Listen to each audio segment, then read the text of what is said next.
જિગ્નેશ મેવાણીએ કીધું કે મારો એક જ સવાલ છે કે સરકાર ખાલી એટલું કહી દે કે હા અમે દારૂમાંથી કમાણી કરનારા જે આઈપીએસ છે એને સસ્પેન્ડ કરીશું, એની સામે ઈડીની તપાસ કરાવીશું, આઈટીની તપાસ કરાવીશું, એવી બાંહેધરી મને સરકાર આપી દે।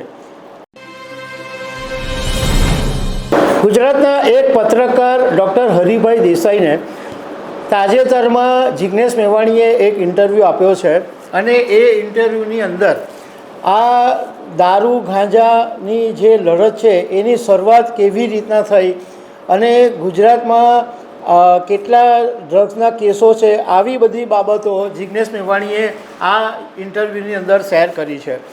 તો એના વિશે હું તમારી સાથે વાત કરીશ। મારું નામ રાજેશ શાહ છે અને તમે જોઈ રહ્યા છો ગુજરાતના સૌથી મોટા ડિજિટલ ન્યૂઝ પ્લેટફોર્મ ખબર છે.com। કોંગ્રેસ નેતા અને વડગામના ધારાસભ્ય જિગ્નેશ મેવાણી છેલ્લા ઘણા સમયથી ગુજરાતમાં એક મુદ્દા ઉપર આંદોલન કરી રહ્યા છે, દારૂ, ડ્રગ્સ, ગાંજો અને હર્ષ સંઘવી ઉપર સીધા એટેક કરી રહ્યા છે।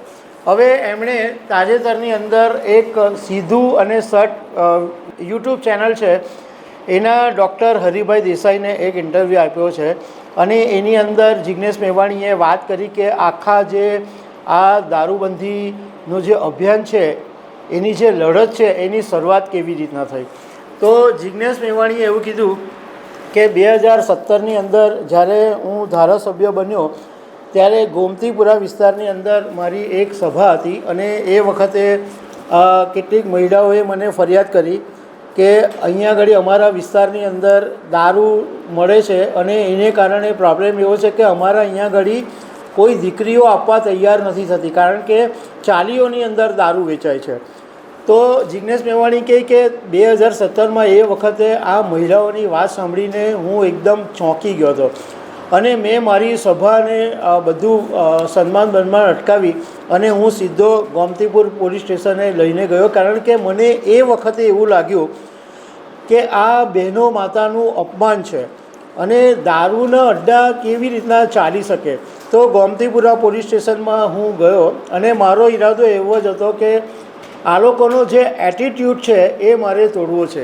એટીટ્યૂડ પોલીસનો એવો છે કે ગમે એટલી તમે ફરિયાદ કરો। આ મહિલાઓએ પણ કીધું કે એમણે અનેક સ્તરે ફરિયાદો કરી, પોલીસમાં અધિકારીઓને, પોલીસ કમિશનર સુધી બધાને ફરિયાદ કરી, પરંતુ કંઈ નથી થતું। તો પોલીસ એવું માની લે છે કે ભાઈ પ્રજા ગમે એટલી રજૂઆત કરે, અમે જ અમારું ધાર્યું કરવું છે, એવો જે એટીટ્યૂડ છે એ મારે તોડવો હતો। એટલે એ મહિલાઓને લઈને હું પોલીસ સ્ટેશનમાં પહોંચી ગયો અને એ વખતે પીઆઈને સસ્પેન્ડ કરવામાં આવ્યા। એ પછી ઘણી બધી વખત એવા મુદ્દા આવ્યા કે દારૂના અડ્ડા બંધ કરાવવાનો જરૂર પડી, પરંતુ એક સતત રીતે આ કામ કરવું મારે માટે શક્ય નહીં હતું કે વારે ઘડીએ એક જ મુદ્દા પર હું ચાલ્યા કરું અને દારૂના અડ્ડા બંધ કરાવ્યા કરું, એ વખતે મારા માટે શક્ય નહીં હતું। પરંતુ હમણાં જ્યારે કોંગ્રેસની 21 નવેમ્બરે જન આક્રોશ રેલી નીકળી એ વખતે થરાદ વિસ્તારના શિવનગર પાસે કેટલીક મહિલાઓએ કોંગ્રેસના નેતાઓ ડૉક્ટર તુષાર ચૌધરી અને ગુજરાત પ્રદેશ પ્રમુખ અમિત ચાવડાને રજૂઆત કરી કે અમારા વિસ્તારની અંદર અહીંયા ગાંજો અને દારૂ બિંદાસ વેચાય છે અને કોઈને કંઈ થતું નથી।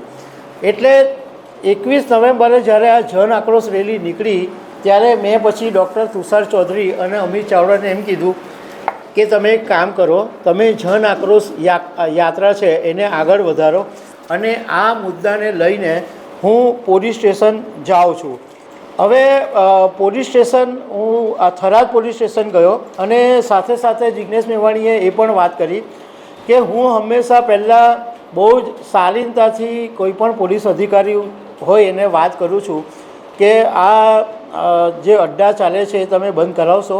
તો એ વખતે પોલીસ અધિકારી એમ કહે કે હા તમે કીધું છે તો કરાવશું, ચા પાણી પીને જાઓ। અને ચા પાણી પીને ગયા પછી કંઈ કામ નથી થતા।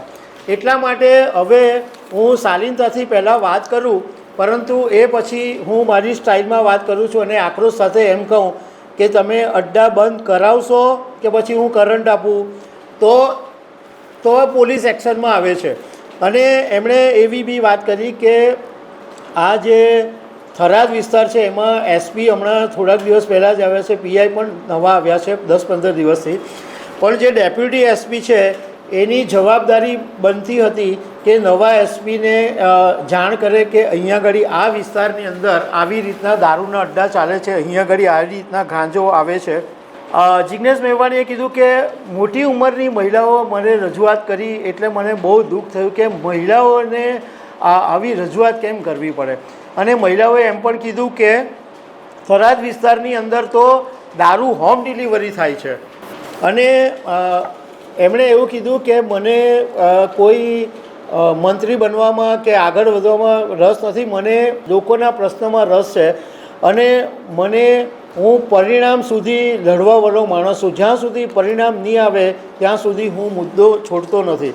અને મારો આશય એટલો જ છે કે જિંદગીમાં જે છેવાડાનો માનવી છે એને એના જીવનમાં રોશની થાય.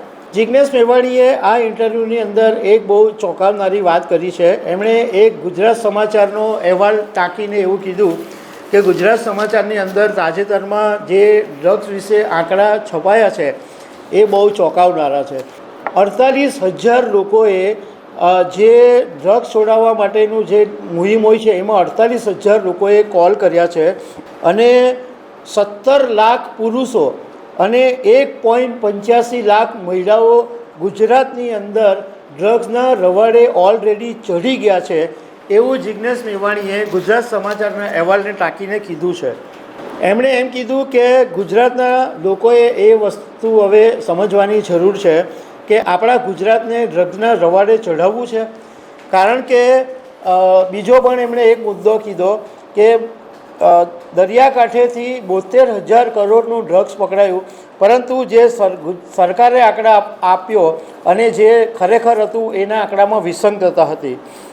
એમણે એ બી વાત કરી કે ગુજરાતમાં કૂટણખાનું કોના આશીર્વાદથી ચાલે છે, દારૂ ગાંજાના અડ્ડા કોના આશીર્વાદથી ચાલે છે, એ બધી બાબતો લોકોને ખબર જ છે. બીજો એક જે વાત જિજ્ઞેશ મેવાણી કરી છે એ ખરેખર ચોંકાવનારી છે.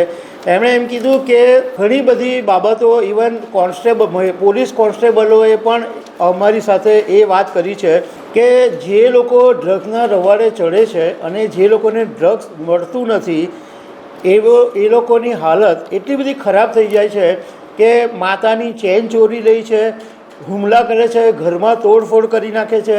એક પોલીસે તો એવું પણ કીધું કે આ ડ્રગ્સના આરોપીઓને પોલીસ એટલા માટે છોડી દે છે કારણ કે એ પોલીસ સ્ટેશનની દિવાલ ઉપર માથું અફાડે છે અને ભોંય તળિયે માથું અફાડે છે અને જ્યારે કોર્ટમાં રજૂ કરે ત્યારે એમ લાગે કે આ પોલીસે માર્યો હશે.